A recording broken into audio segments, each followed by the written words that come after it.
Thanks a lot. Thanks, Oliver. Thanks, Kilian, for asking me and making a fool of myself here.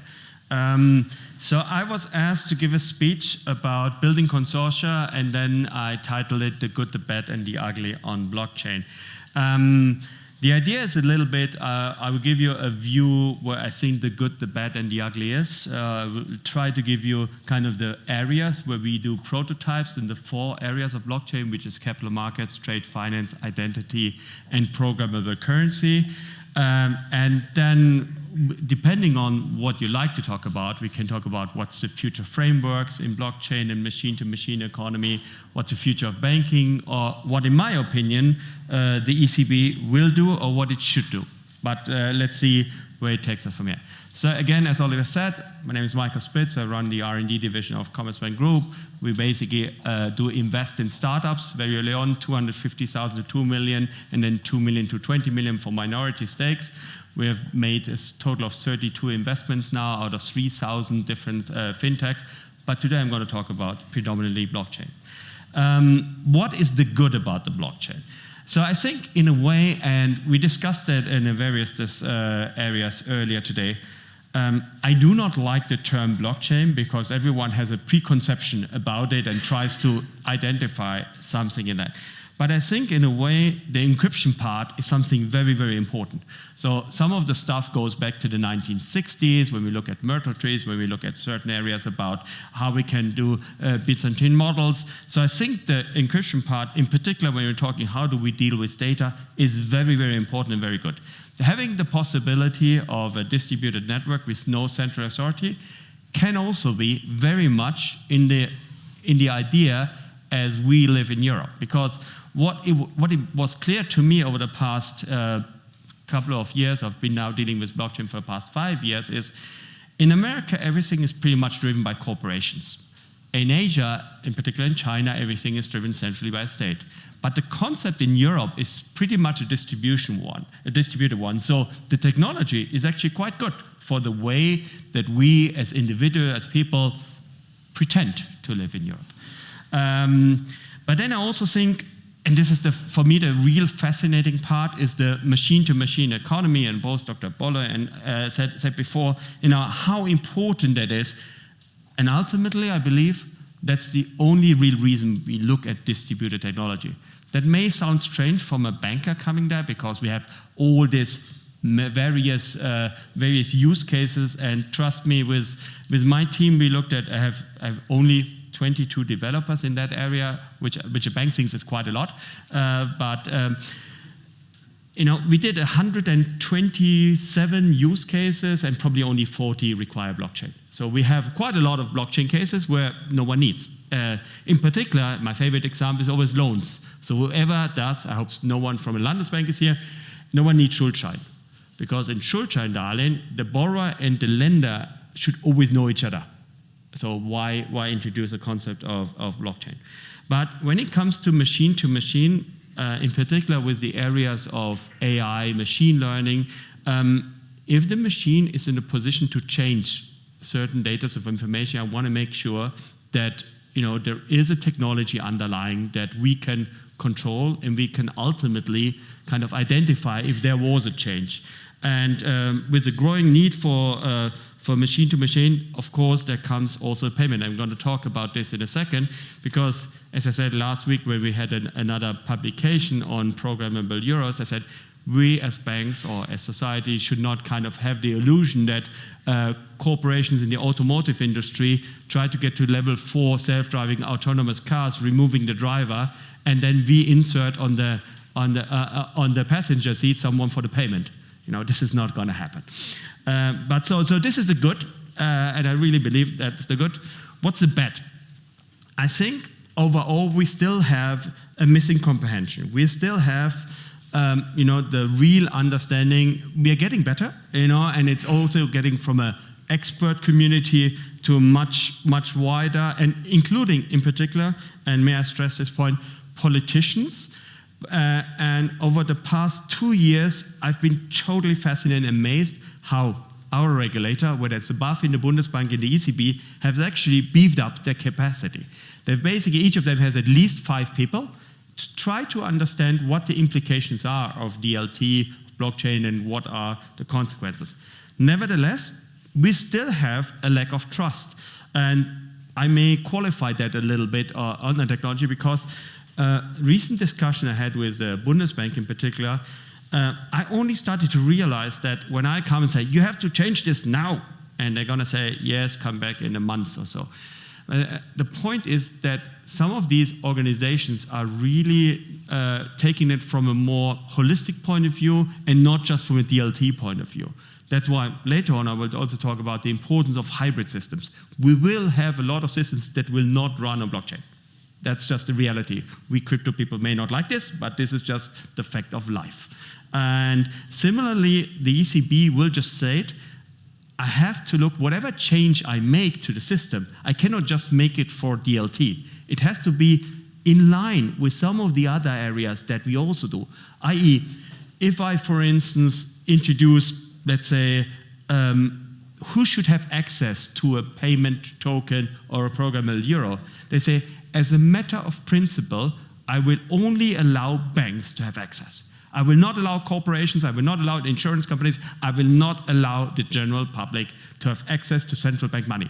This has nothing to do with technology, it's just the way that the central bank is set up because this is the way the system currently works.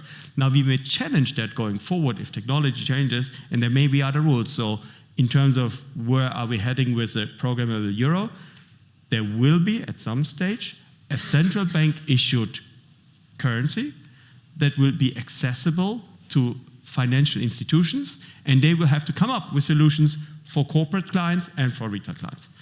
And I think some of the issues, there are, depending on which framework you use, certain security vulnerabilities. Again, here, one of the issues are, very often, there was probably 2.5 years ago, we were in a study group with the BaFin on when the ICO hype came up, and they said, can you please do me a favor and review some of the white papers? So that's the who writes what in Chinese and Russian, basically for the ICOs. And secondly, can you look at what are the limitations of, for instance, an ERC20 contract on Ethereum? Because one of the areas we found in probably 42% of the ERC20 contracts that a third party could just increase it. Now, that for a non-banking, non-financial purpose may say, okay, that's okay. So people can federate, use, and that's the whole point of being able to having a lot of developers. But what it means in practice, if you think it's like an equity or a bond, that you have no longer the beneficiary like a corporation to then receive the proceeds, but a third party. And you would think that this is, that shouldn't be possible nowadays. And this triggered for me the area of saying, so who's actually responsible if a central bank issues a programmable euro, dollar, CAN dollar, if the code's wrong? And depending on who you ask, everyone's saying the central bank. Now you can imagine why it's not so easy for a central bank to make that statement, because imagine how much effort we make for printing cash. There are 124 different security measurements and making sure. We have all these rules. If you tear up a piece of paper, 51% is still there. You can go to your central bank and change it for a new thing. And all of these rules, which we as a community do not yet think about all of them. And I think a government or an issue like this, when it comes to money, wants to have everything 100% ready. So there's no let's do an agile sprint with money. The guys are really concerned about, no, we need to really understand what's happening here, unless two things happen. On the one hand, you have a white paper and some crypto punks thought, hey, let's do this with a consensus mechanism that uses up a lot of energy. But they said, okay, that's just the guys in the park or something. But all of a sudden, of course, if now we come a little bit to the really bad, if someone like Mark Zuckerberg says, hey, I'm going to do a new currency, why I'm going to talk about what the regulatory view on some of these areas are. Why is it so bad for me? What happened to Libra? And we had been the luxury of, we were one of the first ones who kind of were allowed to work on moves. But the really, really, really, really bad thing was, as we created, some of you guys know Corda and R3, and we had initially been one of the developers of R3 of Corda in the very beginning. And for disclosure, we hold an equity stake in R3 as well, as we do it in some other.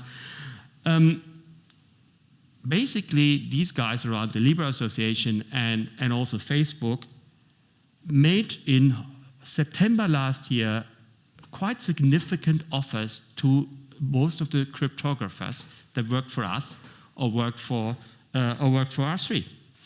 So we went into an area and saying, how can someone be willing to pay 10 times the salary for very good cryptographers? And that's a problem for me as a small unit of how can I entice them if it's not just money but the purpose. And we had people that said, I'm going to decline because I do not want to work for a social media company, which is good. So you need some Überzeugungstäter, as we say in English. But it's strange coming from a banker, I know. But but really, in a way, we really have to understand kind of how is that dynamic changing. And I talked very, very intensively with some of the guys that are currently on the payroll of either Facebook or Libra Association. And one thing I now realize, they will solve for me the difficult thing, which I saw was not so easily solvable before, about how can we come from a permissioned network into a public network. These guys will solve it. Very simple. No one else will. Just the sheer amount of money that they will put into this, I will come to that. But what are the areas when I was asked with my board member to go to the Vorstand from the Bundesbank and say, what is this Libra stuff? Please explain to me. Do we have to worry about it, Michael, and what's the situation? I said, let's look at it from a regulatory point of view. So you have, Libra is effectively 4 different things. Number one, it's an association. It's someone defining the rules of something that may or may not be called a currency or a programmable currency as a stable coin. This is the area that is not regulated so far. And my recommendation was, because Libra will happen, there is no doubt, but it will not be successful. That's a good thing. And I come to that in a second, because no one needs another currency unless we as Western countries fuck it up. If we don't bring a programmable currency in the foreseeable future to the market, they will do something else. Then they may be successful. But as we are all working, and this is all, as we heard, very collaborative, and we're all trying to move that together, and that's why I'm glad to be here, we will not need a new currency. So, but my recommendation on the association part was, as they're defining the rules, the governments, why don't you or whoever is then the regulated entity just be part of one of the nodes on the Move network? So you can just view it. We call that the regulatory view, which we created previously, and some of the companies that worked with us before know that we created a regulatory view for the Bundesbank, the ECB, and the BaFin, depending on which entity it was. They can actually see what is going on. And that changes very much the way that we currently operate with our regulators. Because historically, say something happens, the regulator calls us up and says, deliver all the documents, here they are. So all of a sudden, with the possibilities of running it on the network, is almost like they being part in their internal system. But it's a good thing or a bad thing. Let's say, for the sake of transparency, it's a good thing. The second area is custody. Custody already now, and that's why I think German government has made a really, really good thing. AML 5, Anti-Money Laundering Rule 5. They basically said, if you want to do custody business on tokenized assets, you have to be regulated under KWG. It's the first country in Europe that does that. Really amazing. So you need a banking license in order to do that. Then they did something which I found interesting.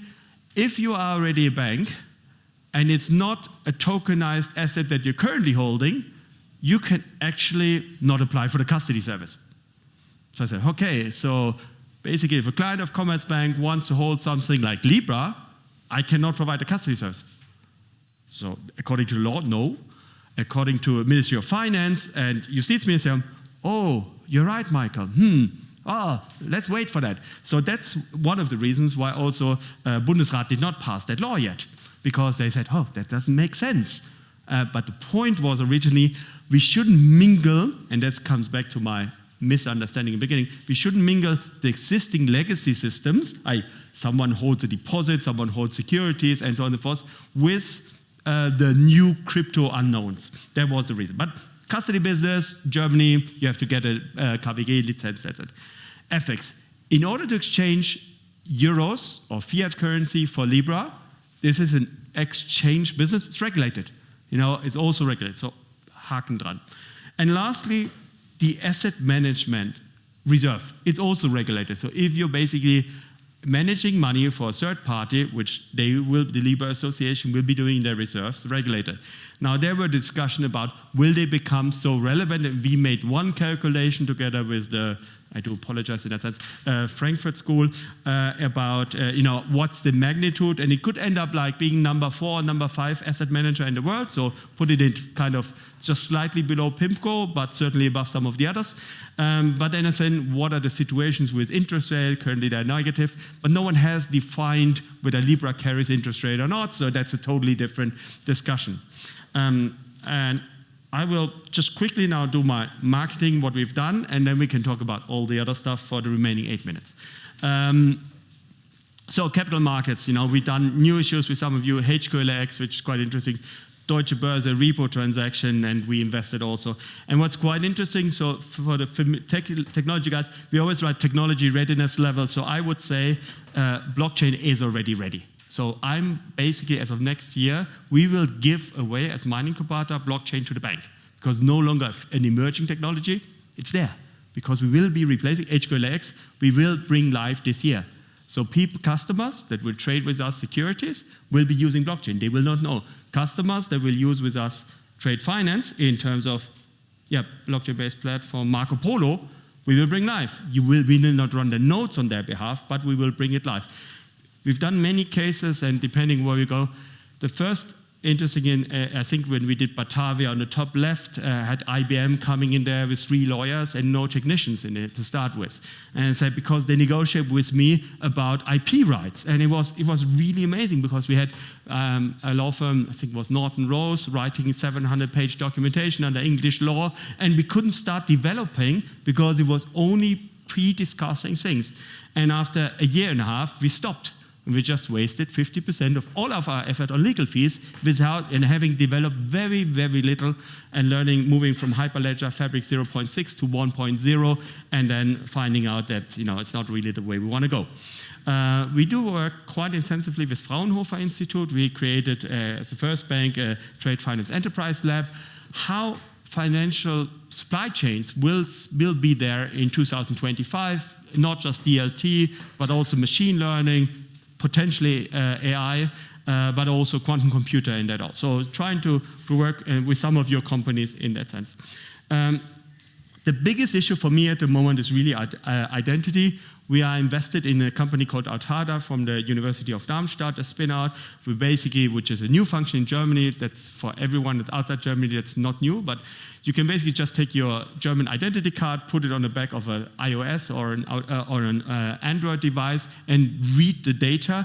So no more video ident or no more photo ident, legally binding. And all the projects that we do are not sandbox. They're all live transactions. I had to get approval by BaFin. I had to get real payments. So that's the specialty of us. We really try to do this thing. Last year, Mr. Scholz came by and said, the vice chancellor in Germany and Finance, why does no one use my identity? And everyone wants to use Facebook and Google. I said, UX is one of the areas, but you have 76 not connected networks with each other, so that's one of the problems. So we built together with Bundesdruckerei, which are the guys that do not just print money, but also the identity cards, a prototype what the identity card will look like in 10 years from now, last year. And we came that SSI, so self-sovereign identity, actually is a technology solution based on a blockchain protocol, and we became a steward, so did Thill from Deutsche Telekom, Bahn as well, and we now building a consortium and a prototype that actually I truly believe has the potential of understanding the way we will democratize identities and also have data available. And it's fascinating because we have 17 or 18 German corporates now engaging in that sense. I invite everyone openly to participate and go in there. And lastly, in terms of payments, and of course this is much more fancier what you've done outside there, but Daimler came to us and also with the colleagues of Bosch from a system point. Can you do actually the payment on it? Because as I said before, how we did, and we won the German Innovation Prize because we had the e-money solution. But the first time we used the e-money solution was actually with Siemens and Conti. Because we said, how can we use programmable currency that is legally binding? Because if you do something else, like a stable coin or something else, the other party does not have to accept it. So you rely on goodwill or whatever. But with money, it's not about goodwill. It's either it's legally binding or it's not. So the problem with these solutions that we already had was, how can we get to the level of legally binding that incorporates at the moment Commerzbank credit risk? At the same time, I sit on a board for utility settlement coin, which we're really trying to get to is a central bank-backed euro, US dollar, CAN dollar, and so on, in order to be there. Yes, that was very quick, very long. So now, by the show of hands, either new frameworks that you have to watch out, future of banking, or these two. Show of hands, new frameworks. Future of banking? Okay. Really new frameworks. So I do believe, so we looked very much into Corda, which had some implications. So when originally Daimler Trucks came to us, it was built on Ethereum. We said, hold on a second, in order to get finality and a consensus, at the moment the permission blockchain is really what we can do, and we've built it for our e-money license. So one of the limitation factors we had on Corda was actually the machine-to-machine payment did not scale the way we wanted, because once you initiate the payment, we basically ran out of RAM on the existing machine. And the colleagues from Bosch said to us, you cannot use so much power on that because the truck still needs to drive. You cannot just use it for the payment. So we had to change, and we are currently developing something on a new SDK for machine-to-machine. So there are two strengths. On the one hand, changing the DLT technology to apply for machine-to-machine. On the other hand, creating the potential of a machine being its own legal entity. So one is technical, the other one is legal. If we can manage to get a legal identity by a thing, and we currently have an SPV and have created basically a beneficial owner as a World Wildlife Trust Fund, so effectively it's just the censor that owns it. So a bank can now open an account because it's a corporate, even under German law. But of course, setting up for 200 euros or 150 euros a corporation for a censor, maybe not the best corporate thing. We are very, very fascinated by two things. One is, on the one hand, DAML, so digital asset markup language, because it goes into interoperability with Corda and with some of the other frameworks. So it is a very good way of deploying at scale. And the second thing is, I was always shocked by the way that when you look in the 90s, when we looked at the internet, there were a couple of companies, Microsoft was one, let's have that all centrally powered. Luckily, they didn't get it, but guess what? We got a cloud provider, so it got worse. That actually is something there. And really, I encourage everyone to look into a Swiss company called Definity. They've basically set up a way which they call the Internet of Values, replacing the cloud computers, and I think this is a huge opportunity. I don't think that's the only one, but the concept that someone's saying, let's really challenge the way, and they released their SDK last week, let's really challenge the way that cloud computers are at the moment done and democratize the way that they are doing. And I think that would be a very, very interesting thing. My final comment is really, because I'm running out of time in 8 seconds, is really, we need to think about the hybrid systems, because it is legacy with new technology, and things will continuously changing. We will never have the final blockchain case. It will continuously be evolving. Thank you very much for your attention. Thank you for me being here. Thanks very much. Now we still have 50 minutes for questions. Thanks very much for keeping that precise, the time. Let me ask you the first question. what would you do as if you need to build up on an industrial M2M, an industrial consortia for M2M transactions? What, from your experience in being active in a lot of consortia, having initiated a lot of them, what would be required to get something like the industrial Libra, without calling it that way, of Europe? Well, I think it's a combination of things, because what I learned over the past years is it's not just one solution for DLT, but it's really how does it fit in with the overall ecosystem with the environment. So I think you need to get different players from different sectors, so getting people from transportation, from production, and we have very great companies in Europe, also in Germany, and getting the various perspective in place, but understanding what their driving limitations are. Like 3 years ago, when you talk to someone at a bank about IP rights, we had experts about IP rights, but only about purchasing. So when someone from IBM or Microsoft came to us and said, yeah, we're going to write, is that compliant with German law? And we had, I think it's all really a joke, but it's reality, unfortunately, we had 4 patents. One was the color of our logo, second was the form of our logo, third was the logo, and then a chair. Don't ask me how a chair got in there. Since I took over my Incubator, we now have 2 patents registered and 3 applications. So we're by nowhere near where the fine colleagues are, because I think you at least apply for every 35 minutes or something like this, insanely about patents. But understanding kind of what is the rule of engagement is in my view very important. I try to keep the lawyers out to the extent I can, and initially get a common understanding.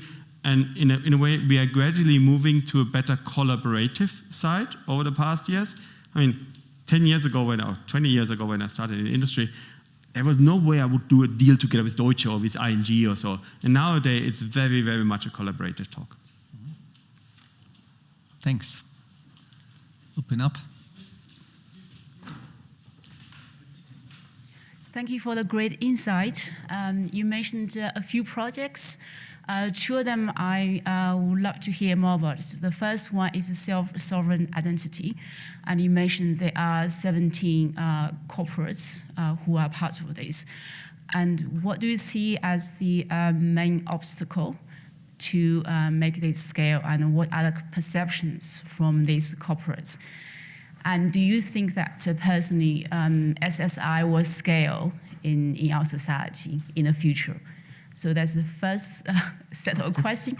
The second one is you also mentioned you sit on the board of a utility token. Utility settlement coin. Yes. Finality, yes. Exactly, backed by central bank reserve. Can you also elaborate on these projects? Thank you. I'm personally totally convinced that the idea of self-sovereign identity meets very well our general understanding in Europe of the way it should be. Probably if I live in China, I would have a different view about this. Or if I live in America, I would like to maximize the P&L impact. But as an individual, I truly feel that that's the right thing. And it basically has 2 functions.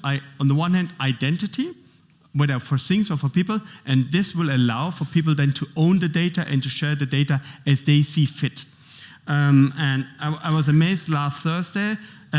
Our sprints and all of our projects are defined by 3 months. We radically stop. We scope every single project for exactly 3 months. That's the way we scope a project, because otherwise developers fell in love with the code, give me another week, give me another month. We don't do that. We basically have this. And last Thursday I got a call, or we were on a call with British Columbia, so the Canadian province, and they asked us, can you guys in Germany, can you provide us can you put your Android and your iOS solution that you basically built in the government store, because we do not have at the moment a mobile solution. And I went like, wow, how did you find out? And it's just truly amazing the way you cooperate with things. So that's why I truly believe it's the future, and it is scalable, and we will go scale by that. But I think it takes a lot of more. So we have people in transportation, we have people in banks, we have there's so many use cases where we just build a common foundation, and then everyone will build his own commercially viable product for him that he can then charge his or her clients. So that's the SSI part. Okay. So give you an example. The guys from Deutsche Bahn said, okay, we all share with you guys how we go about identity, but if I want to build a transportation app, that's what I'm going to do. He's not going to ask my Incubator to help him. So that's what they're going to do and build their own commercial model on that. So I think that's very important of having a common framework and then building verticals on top of that. I set the limitations about if you have an e-money, it's legally binding, but it basically has Commerzbank credit risk in our case, or whoever is the e-commerce issuer. And I think there are two things. Let me first maybe draw one of the things. I hope you can see what is interesting. And so I give you as a segue for my saying that what's the future of banking.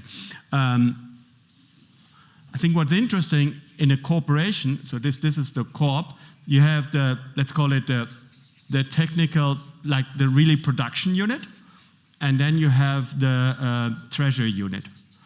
And typically, then you have a bank. The bank talks to these guys in order to find out what they do. Now, the interesting part is, if very often large corporations have their own bank.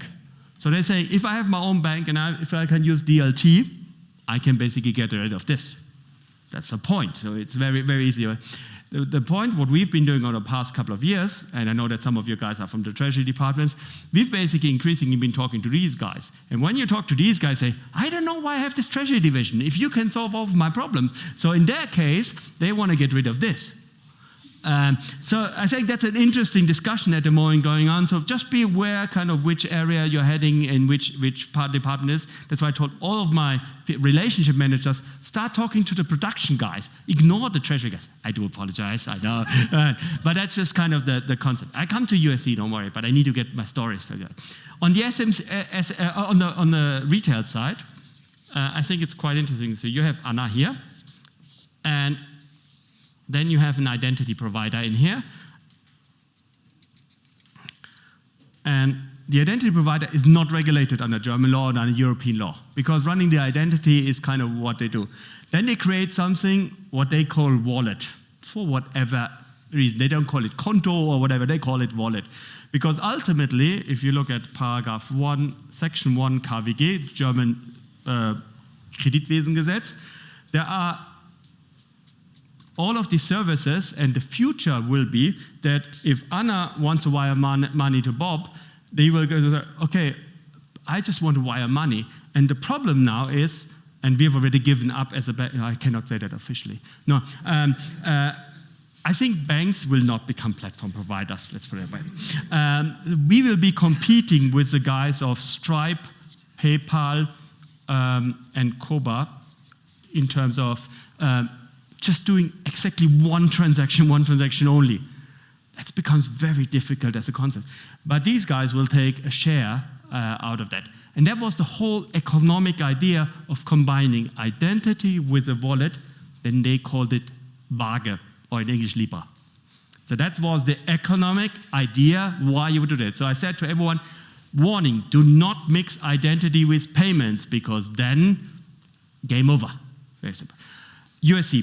The idea is not just having Commerzbank in the middle, but being able, if we default, the problem is, the money is gone. It's not a problem with charging cars and so on, 10,000 euros, the infrastructure is better to use it with us. What we've done, we had 18 different banks, unfortunately just one German bank, but 2 Swiss banks as well, American banks, where we said, in case we default, how about we collateralize it with our claim against the ECB or against our respective central banks, the Fed, and so on and so forth. So that in case of a default of a bank like Commerzbank or whatever, the claim can go directly to ECB, so it's in particular high value, multi-billion or multi-million dollar transaction, they work. So that's kind of the idea, but it's basically trying to do an ancillary payment system, almost like creating a new bank within the framework, and that's why we need to show how we come to a programmable currency. Mm-hmm. Thank you. Any other? Yes, please.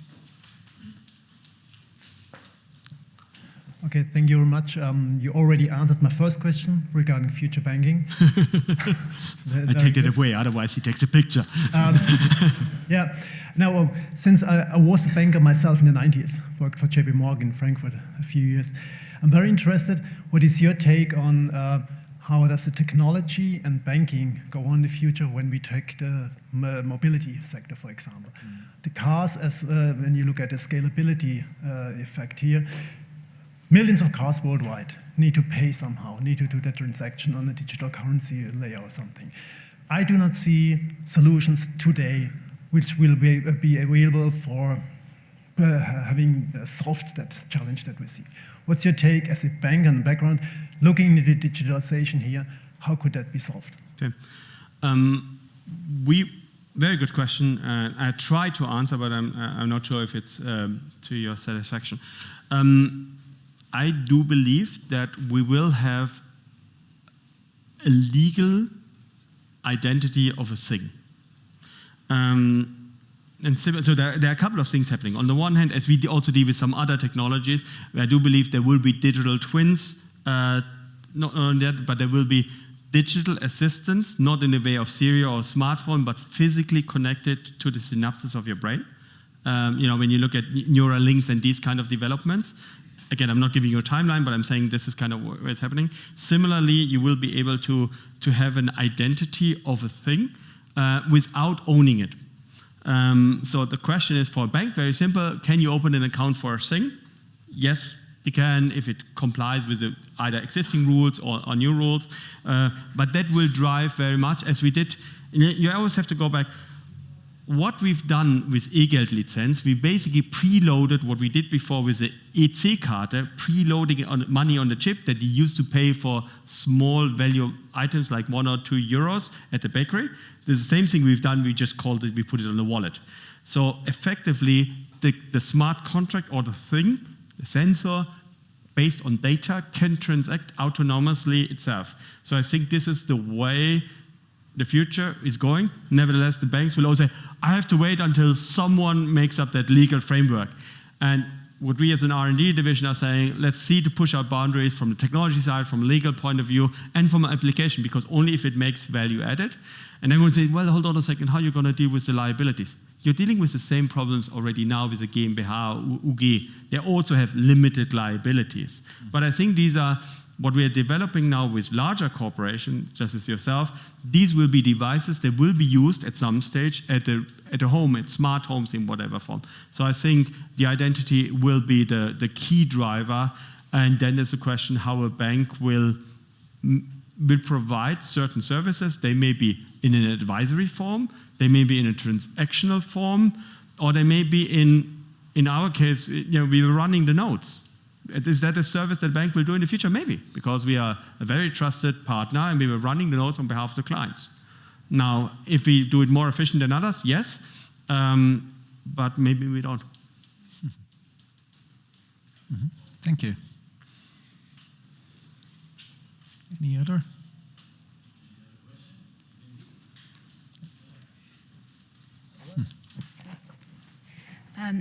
What are your investment or selection criteria when it comes to those projects you incubate? Okay, no blockchain, number one. No, seriously. No, it really it's about the team. We are very early stage investors, so it's really about is the team good? Is it what's the underlying technology for it?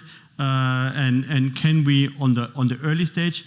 Does it help my mother, i.e. Commerzbank, or the clients of it? That's kind of the main thing. And then on my side, on the larger fund, it's financial return.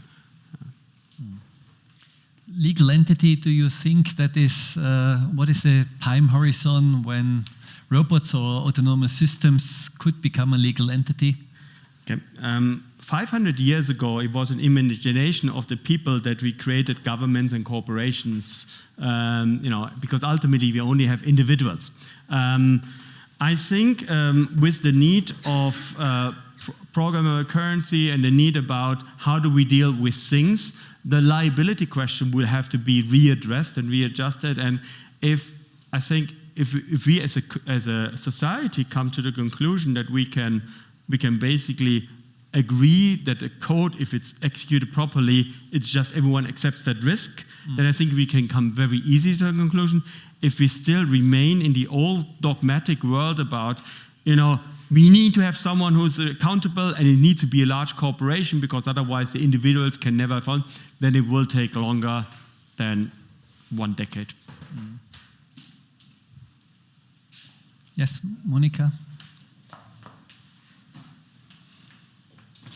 Yeah, thank you. I have a question. You just said your way of developing, it's in these sprints, 3 months.